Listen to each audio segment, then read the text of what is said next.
The Democrat Party now believes in coronations. No primaries, no floor votes, just anoint Kamala Harris. Our next guest ran against then-Senator Harris in the 2020 presidential primary, and they had some notable exchanges. From the great state of Hawaii, one of my favorite colleagues, Tulsi, aloha, thank you for being here. What are some of your recollections? Aloha, my friend. What are some of your recollections of running against then-Senator Kamala Harris? Well, she's the same person today now as she was then and as she always has been, Trey. And this is frankly what makes her an even more dangerous potential president than President Biden has been. And I think it's important for us to focus on this as they've made this change midstream. And the reason why she's more dangerous is because she is an ideologue.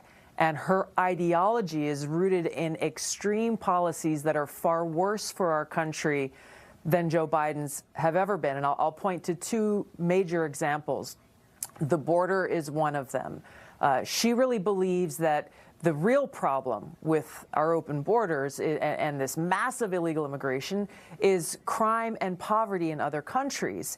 And so therefore she believes that instead of taking immediate action to secure our border, she must first go and solve poverty and crime, not only in Central and South America, but in countries around the world, because this is who we have flooding across our borders now, people from all over the world. Obviously, this is a very, very dangerous idea. And secondly, she has already shown in the Biden-Harris administration that she is not going to hesitate to weaponize the Department of Justice and law enforcement to go after her political opponents, to get what she wants. And so what we've seen over the last 3.5 years has been so brazen in their abuse of power. It will be worse with Kamala Harris, who herself touts her record and what kind of president she will be as a prosecutor president, when we already know she will be a corrupt prosecutor president.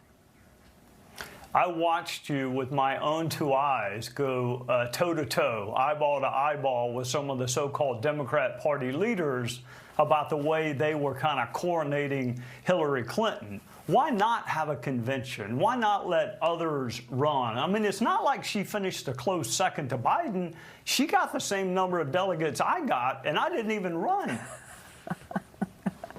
That says more about you, my friend. It really reveals and affirms what we've known all along. It's one of the reasons why I left the Democratic Party, is they are not actually a democratic party. They don't believe in our country's democracy. So just like in 2016, they rigged the presidential primary for Hillary Clinton over Bernie Sanders and everyone else who ran. Just like in 2020, they pre-selected which Democrat candidates they wanted voters to choose from and which of us they wanted to sideline, smear, and cancel. And just like in 2024, they stopped candidates from trying to run against Joe Biden and have an actual primary. And yet again, they are doing the exact same thing and not allowing, even in this moment, an open Democratic convention. They only care about control and power. And when you have President Obama and the Clintons and the other Democrat elite, they are the ones calling the shots. And they don't believe in we the people, even Democrat voters, having the freedom to exercise their own voices and their votes. Tulsi, the polling indicates something of a honeymoon for the vice president. I actually found a clip from James Carville that did not have to be bleeped out. So let's listen to that together, and then I'll ask you a question on the other side.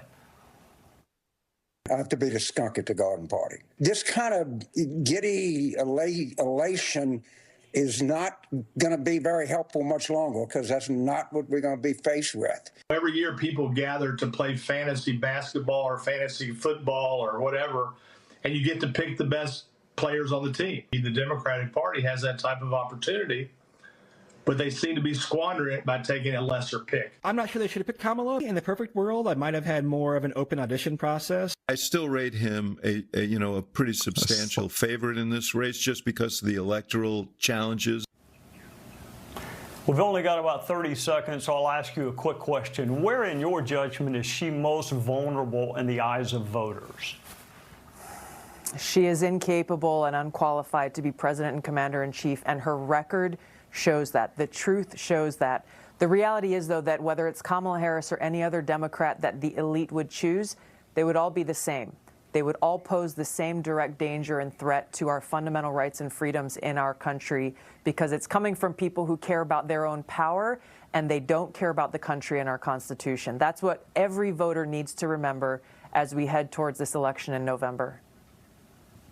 Well, you, Tulsi, are the reason I watched a Democrat debate. I usually don't watch Democrat primary debates, but you're the reason I did watch it. And I thought you acquitted yourself quite well in your exchanges with the now Vice President, as you always do. Thank you for joining us on a Sunday night.